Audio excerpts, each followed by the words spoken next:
La pregunta recurrente cuando éramos chicos que nos hacían nuestros familiares o los amigos de nuestros padres: nene, ¿y tú qué vas a ser cuando seas mayor?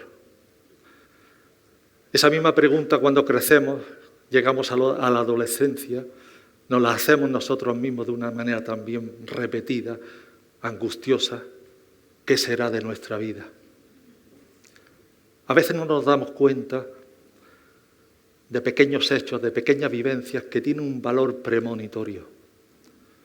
1965, en la escuela, en el patio de la escuela de primaria secundaria, más o menos a mitad de la mañana, iba a orinar, iba a entrar en las letrinas y de pronto miro en el cielo y veo dos aviones que parecía que se perseguían una detrás de otra. Esos dos aviones se iban aproximando cada vez más, cada vez más, cada vez más. Y yo me puse muy nervioso porque pensaba que iban a chocar. Entonces ya había visto muchas películas y también la imaginación volaba. El caso es que los aviones se juntaron tanto, pero no pasó nada. Iban juntitas y se perdieron en el horizonte. Claro, entonces yo no sabía que aquello era una maniobra totalmente rutinaria.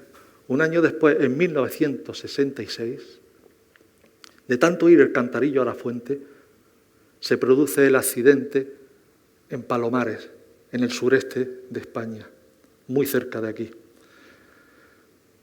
Dos aviones de la Fuerza Aérea de Estados Unidos, un avión cisterna y un B-52, colisionan en la maniobra de reabastecimiento de combustible y se produce que las más de 100 toneladas de restos ardientes caigan sobre la zona de Palomares sin ocasionar ninguna víctima en los pobladores, aunque 7 de los tripulantes mueren, 4 salvan la vida.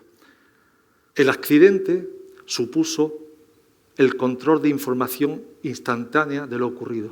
¿Por qué? España estaba en una dictadura. Se esperaban 16 millones de turistas ese año, que iban a paliar de alguna forma la falta de divisas y el desequilibrio en nuestra balanza comercial. Por otra parte, era un accidente con implicaciones militares donde había 4 bombas termonucleares de última generación ultrasecretas en medio de la Guerra Fría.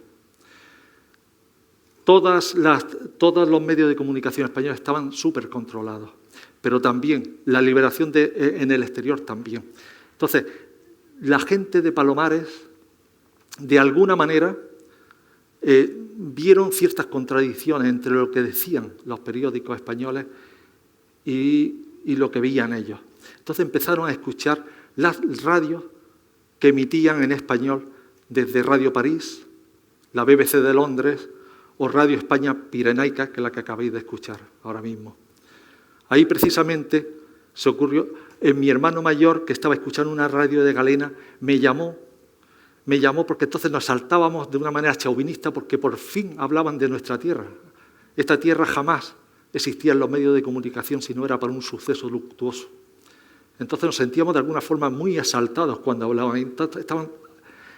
Esta provincia estaba en todos los medios de comunicación, no solamente nacionales, sino internacionales, en cualquier periódico del mundo.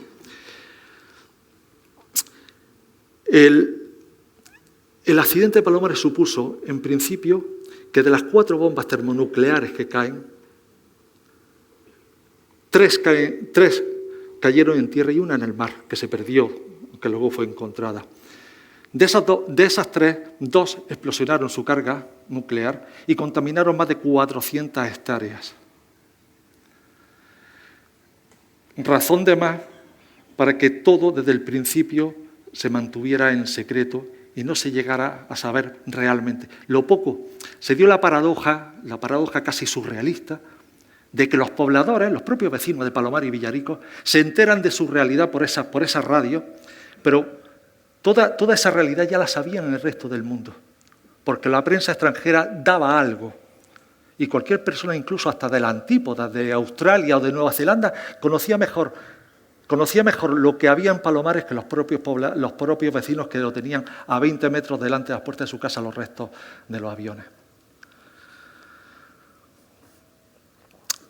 Pasaron los años e intentamos en el 20º aniversario realizar un documental, pero era absolutamente imposible. Porque el silencio, el oscurantismo continuaba. Entonces, a finales de siglo, un amigo mío encuentra 8 horas y media de cine, de película cinematográfica rodada por los marinos de los Estados Unidos, allí en Palomares y Villaricos, sobre las labores de descontaminación y búsqueda de la bomba que se perdió en el mar, que duraron 80 días. En esas imágenes nos damos cuenta que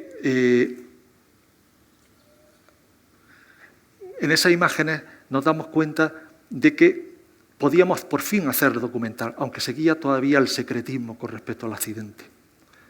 Entonces nos lanzamos primero a hacer una exposición de fotografía como documento histórico, y posteriormente nos animamos a hacer un largometraje documental. Y desde el principio nos encontramos con que la información seguía sesgada, seguía ocultada. Entonces tenemos que dedicar grandes recursos, tiempo y fuerza a luchar precisamente, a intentar conseguir los suficientes documentos, fuentes documentales primarias que dotaran de rigor a nuestro trabajo, lo cual no fue baladí el esfuerzo. En ese ejercicio de investigación nos vamos dando cuenta de que realmente se habían producido sucesos increíblemente insólitos que jamás sospechábamos. Por ejemplo, en Palomares y Villaricos basaban su economía en la agricultura y en la pesca, respectivamente. Villaricos era un poco más pobre que Palomares. Cuando sucede el accidente, ambas economías se paralizan instantáneamente. Se prohíbe la pesca y se prohíbe el acceso a los campos que estaban contaminados. ¿Ello qué supuso? Entonces se vivía al día, no existían bancos, no existían cajeros automáticos. La gente ni siquiera tenía agua corriente en sus casas todavía. Entonces, si no se trabajaba, no se comía. Era una economía totalmente vulnerable. Durante 2 semanas Villaricos tuvo problemas de hambre y se da la circunstancia de que se generó hambruna. Se generó una hambruna donde no tuvieron más remedio que repartir alimentos para evitar un motín. Y bueno, tuvieron también que liberalizar una serie de pagos de emergencia porque la gente no tenía ingresos y no comían. Así de sencillo. También nos damos cuenta de que el control de la información había sido terrible. Nosotros pensábamos, porque siempre, pues ya sabéis, se exagera, que no pasa nada, que esto es quitarle hierro al asunto. Pero nos damos cuenta de que los titulares de los periódicos no deformaban la realidad, simplemente la invertían. Decía justamente lo contrario. No hay radioactividad, no hay motivo de preocupación, tranquilidad absoluta en Palomares, tranquilidad absoluta. 1.700 miembros de la Armada estadounidense la ocuparon y 34 barcos enfrente a sus costas, más de 3.200 marineros, pero había tranquilidad absoluta según los periódicos. Se da el caso incluso de que el propio director de la Junta de Energía Nuclear, José María Otero y Navascués, viene a esta provincia y ya llega a Palomares y dice que no hay riesgo, no se ha contaminado nadie, cuando luego hemos sabido que el 10% de la población dio positivo, el 10%, de que no existe absolutamente ningún riesgo. Y justo cuando se va a Madrid, escribe a su ministro, él dependía del ministro de Industria del Opus Dei, Agustín López Bravo, y le dice en esta carta que veis que no se ha observado ninguna anormalidad, porque como usted sabe, se quedaron en el lugar varios kilogramos de plutonio sin recoger. Ahí nos damos cuenta de que una cosa es controlar la información y otra cosa es invertirla. Crear una historia real que nada, o sea, una historia oficial que nada tiene que ver con la historia real. Al final, el momento actual, pasan los años y te das cuenta de que cuando nosotros hicimos documental eran 40 años, ahora llevamos 51. Pues la democracia aquí en España lleva desde 1978. Pues te das cuenta que el secretismo de 1966 en una dictadura, lo cual hasta cierto punto lógico o asimilable, se ha mantenido de una manera permanente, incluso hasta hoy mismo, en mayor o en menor medida. Es decir, la democracia, los valores de democracia e información, el derecho a saber del ciudadano, el derecho al acceso de la información, han estado vedados para Palomares y Villaricos. En los últimos meses, España ha instado al gobierno de Estados Unidos a que se llevaran lo que dejaron. Para ello, previamente, han hecho un inventario radiológico, España, de manera unilateral, y ha encontrado que hay 4 parcelas contaminadas con 41 hectáreas, con el equivalente casi de 1 kilogramo de distintos isótopos de plutonio y americio que no se recogieron. Dejaron bastante más, pero han sido 50 años de régimen de vientos y algunas lluvias torrenciales, y lo que no hicieron los norteamericanos también lo ha hecho la naturaleza, que lo ha diseminado descontroladamente. Pero ahora mismo, aparte de esas 4 parcelas, en una de ellas hay 2 fosas con 4.000 metros cúbicos enterrados. Por eso el inventario y el mapa radiológico ha tenido que ser tridimensional, porque también estaban en el subsuelo. En las negociaciones entre los dos países se ha llegado a un acuerdo que supone dejar en una de las parcelas, la parcela que está en Sierra Almagrera junto a Villaricos, que es la más grande, 21 hectáreas, unos niveles de contaminación residual inaceptables hoy día, que supone de alguna manera la permanencia del estigma. El estigma que ha dañado la economía de Palomares basada en la agricultura y ahora mismo en el turismo, porque como sabéis la radioactividad es la peor de las publicidades que hay, tanto para la agricultura como para el turismo. O sea, es decir, no existen evidencias científicas de un daño a la salud, pero sí existen y cuantificables un daño que se ha producido durante 51 años y que nadie les ha compensado. Y ahora quieren dejar una parcela de 21 hectáreas con unos niveles totalmente muy altos, y es que la historia parece que se repite. Eso que habíamos estudiado en los libros de historia, que nunca terminamos de entender, el sentido cíclico de la historia. Ahora nos damos cuenta. Ya decía un pensador tan poco de moda hoy día como Karl Marx, que la historia se repite 2 veces.